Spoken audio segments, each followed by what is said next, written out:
Well, hi, everybody, and welcome. This is Hot House, and tonight we're live.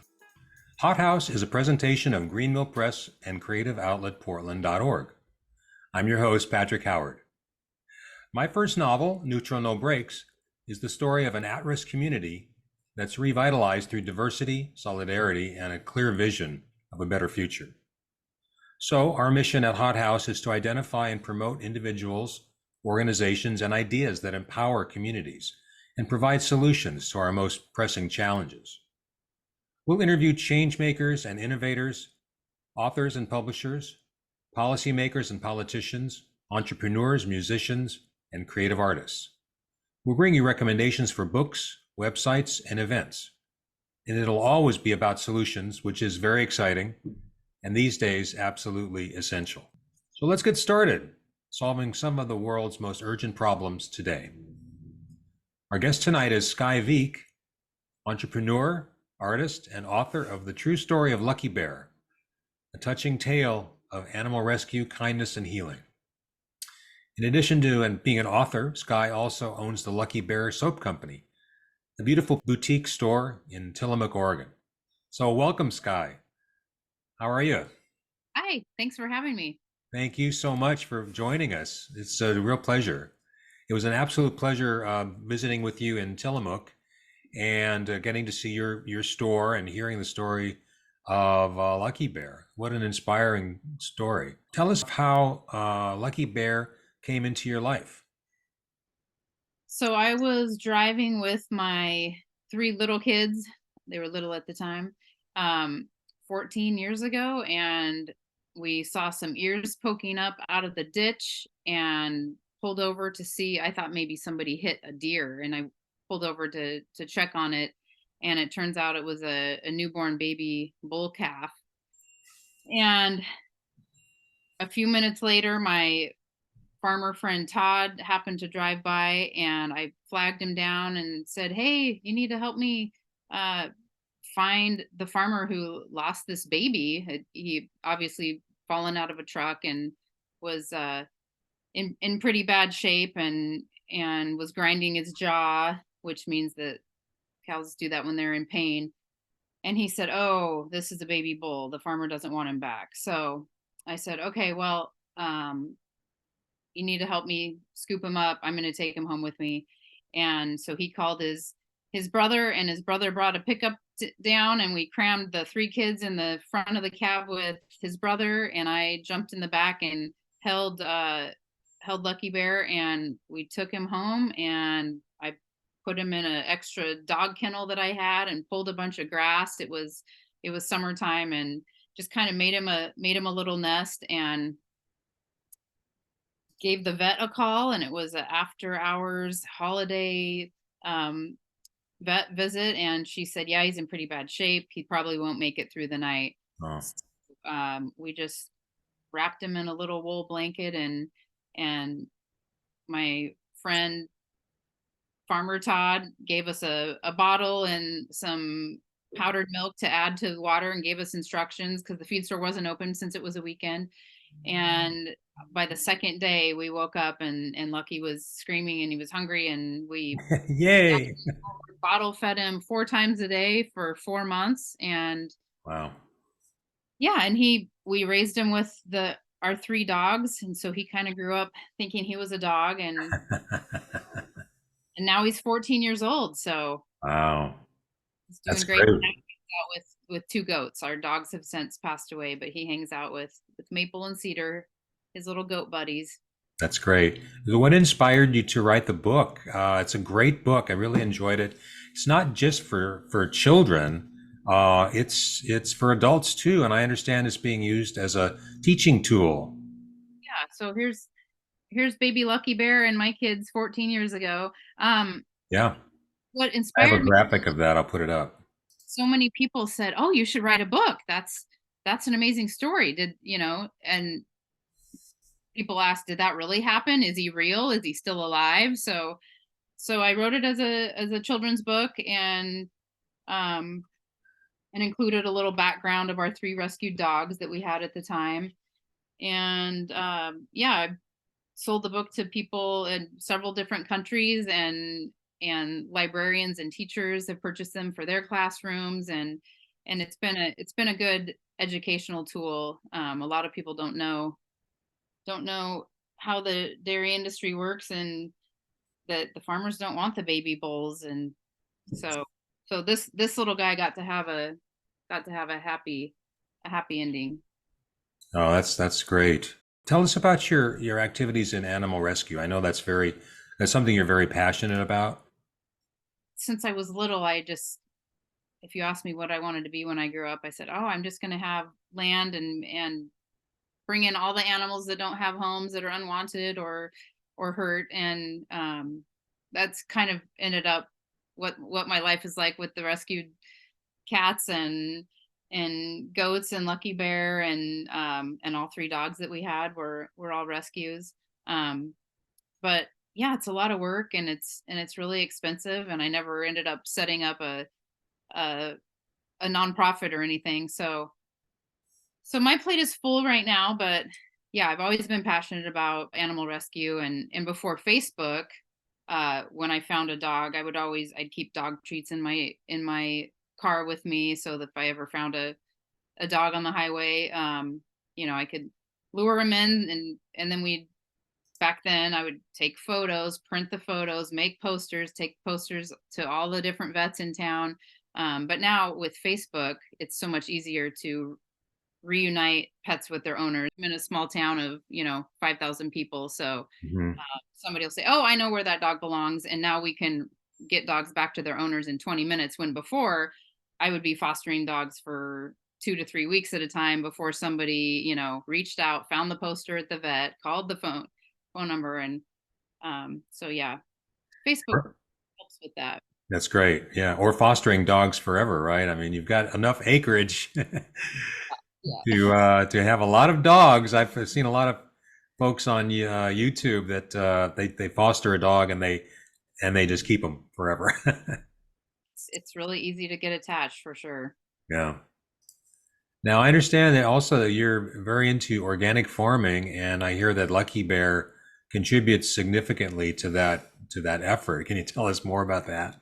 Yeah, so he poops about 80 pounds a day, and you've got to deal with it, and sooner than later.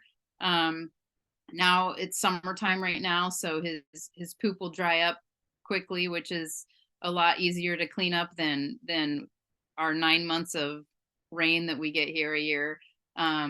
So I scoop up all his poop, haul it in wheelbarrows, and then keep a compost pile going, and add that to my garden, and everything just goes nuts in the garden. His poop is excellent fertilizer. And right now, I'm looking out the window where my pumpkin patch is. Um, so everybody gives Lucky. They'll leave pumpkins at my store out on the sidewalk after Halloween's over, um, and he ate some pumpkins, and they went through all four of his stomachs. He passed the seeds, and I've got pumpkins coming up in different spots other than my pumpkin patch too. So that's pretty fun to show people. See that zucchini that went through all four of Lucky's stomachs, came out in his poop, and now he's growing zucchinis in the Wow. field. So Yeah. he makes great compost, and then that gives us a good workout dealing with that, and keeping that going.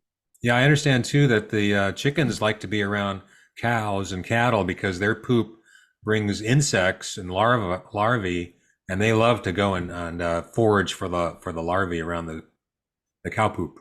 Yeah, yeah. The birds love it. And a lot of times there'll be a couple little birds that will hang out on Lucky's back, and as he's pulling grass too, he's exposing worms, and so it's a good little team effort. Yeah.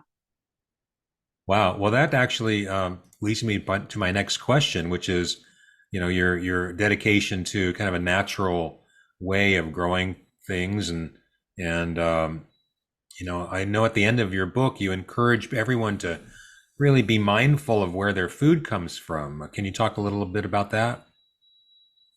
Yeah, so I've met a lot of people who don't know how food works and how compost works, um and so I always tell people it's really good to research how your food is grown. um and how the animals are treated, who you're getting those that food or animal byproducts from, because I think you should know. And um, when I started learning more and more about that industry, I quit eating meat when I was 11 years old, and just realized, oh, okay, that doesn't feel right to me. I don't want to I don't want to eat that anymore. So I was the only vegetarian in my whole elementary school, and then my whole Yeah. junior high, and then my whole high school. And but now with the internet and all of the information out there, people are learning that it's actually got a lot of health benefits to eating a plant-based diet. So Yeah, it really does, and I think there's so many different options now too. And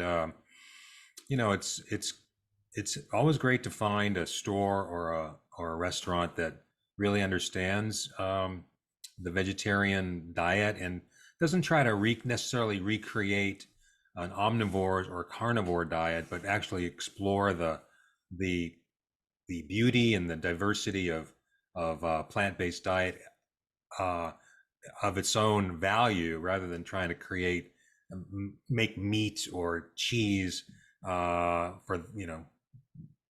for to try to satisfy the palate of the meat eaters, but to try to develop a new palate with all of the amazing things that the vegetable world has to offer us as consumers. yeah, it's amazing. The best dessert I've ever tried was cashew based cheesecake, and it just came in a little teeny tiny slice, but it was Yeah. so amazing. And yeah, with again with the internet, with Pinterest, with all of these recipes, you can just find recipes with videos that make it so easy to try this stuff out on your own, Yeah. and got access to all of these ingredients. So Yeah.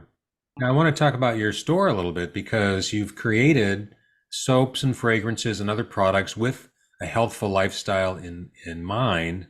And I think most of your products are handmade and organic. Can you talk a little bit more about that? yeah, so I do grow some of my own herbs. I've got a small greenhouse here on the Wow. property, and I order a lot from Mountain Rose Herbs in Eugene. I love and trust their company. Um, so I started experimenting with plant essential oils about 16 years ago, and just started learning about all the health benefits and what you can do for a fever or a sore throat or upset stomach, and started making some of my own products. I wanted to find a perfume that smelled good, that didn't give me a headache, and all the perfumes that I ever tried gave me an intense headache. And then later I found out, oh, those were fragrances, which are synthetic, that are created in a lab. um, and so when I discovered plant essential oils, I thought, oh, this is awesome. They smell good, and they're good for me and have all of these health benefits. And so I started learning how to make products, handing those out for Christmas gifts and birthday gifts to my friends. And then the friends would say, oh, can you make 10 or 20 of these for my Christmas gifts to hand out? And then it just turned into a business and took over my kitchen, and took over my storage in my house. And my family was tired of eating dinner on the floor, and said, okay, all the tables are taken up, like, I think it's time for you to find your own space. And so it just kind of naturally turned into a business. And I started off at our public market in our downtown, as a permanent vendor there. And then when our city lost their lease on the building, I went in search of my own building and found one, and was able to get the owner to carry the contract for me, and started up Lucky Bear Soap Company in 2009. and Um, and I just didn't ever have failure as an option in my mind. And so it was just always exciting, and it was never scary. And I just thought, okay, this is what I love doing. I love teaching people about plant medicine, and how, herbs have healed the body for thousands of years. And Absolutely. it's this new Western medicine that's new, that's, super toxic. And I know it has its place, but I thought, yeah, there's something to plant medicine that feels good, that's non-toxic. And so now I get to share my products with other people, and as each person comes into my shop, I get to, do a little one-on-one education. And before I got my real estate license, I was doing classes in my shop, and so I would teach people how to make the products. And I don't do that anymore because I'm just too busy. Um, but yeah, I like to educate people and teach them how to eliminate toxins in their homes. There's so much you can do with white vinegar and essential oils for cleaning products, and replace a lot of toxic stuff that we don't want to be walking on after we mop our floor, that we don't want our pets or our kids to be walking on and absorbing through their feet. So Yeah. Yeah. There seems to be an upsurge in a lot of autoimmune or immune based illnesses in our country. And some people have a theory that it's because of all the things we're exposed to on a daily basis. yeah, for sure. I've had customers come in and say, oh, I've got these headaches all of a sudden and I can't figure out what they're from. And so I'll help them go through, okay, well, what are you doing for, are you using fabric softener? What kind of soap are you using on your clothes? People forget that all of these products that end up, whether they're on your clothes or if you're putting them on your skin, you're absorbing them right away. And your skin's your largest organ, of course. So anything touching you, you don't want it to be full of formaldehyde and all these yucky chemicals that are in, I won't say names of products, but that are in way too many products Yeah. that are available on the shelf. Yeah. Well, Skylar, anything else you want to share with us about your farm or your other activities, your animal rescue activities? Any kind of a call to action that you'd like to share with us? During the summertime, when it's not too wet and muddy on the property, sometimes after I close up, I'll have I'll have guests that are in town for a few days come and visit Lucky Bear. So if anybody ever wants to come and bring some treats, he loves apples and carrots, and after Halloween time, he loves pumpkins. So people can come and meet him and the goats and share some treats with him. And we just converted we have a 2-story stick built shop that we just converted into a house. And so next step, it looks like we might get a conditional use permit and do a bed and breakfast there. And then we can add Lucky and the farm experience for the people who stay, and they can see the whole process from the seeds that get started in the greenhouse to the garden. And they can learn how to use a pitchfork and help scoop some poop and learn all about compost. Well, thank you so much, Sky. This has been really an amazing journey with you. And if people want to get in touch about Lucky Bear and to get your book and to learn about more about you and about your store, how should they get in touch? So if you're ever on the coast, and you can come to downtown Tillamook, and I've got my shop on 2nd Street. You Okay. can pop in, and I'm open Wednesday through Saturdays. And then if you'd like to order online and have anything shipped, you can go to Etsy and just search Lucky Bear Soap and order through there. And I ship anywhere in the United States. And if you'd like to follow Lucky Bear Soap and see some great photos and videos of Lucky and the goats, there's some pretty funny ones on there. You can go to Lucky Bear Soap on Facebook or Instagram. That sounds great. So Facebook, Instagram, Etsy, all under Lucky Bear Soap. Yep. If you just Google Lucky Bear Soap, it'll all come up. Okay, and we'll get some graphics at the bottom when we put this up on our YouTube channel. I want to thank you again. It's been great speaking with you, and thank you all for joining us tonight. Hot House will be an ongoing forum. It will be live streaming monthly. We'll be taking your questions and comments. We want to get your perspective on how you are making things better where you live. And my novel, Neutral No Breaks, is available on Amazon and Barnes & Noble online and at many, many independent bookstores. Please visit my website, patrickhowardbooks.com, to read reviews and to hear about our future webcasts. So until then, thanks and good night.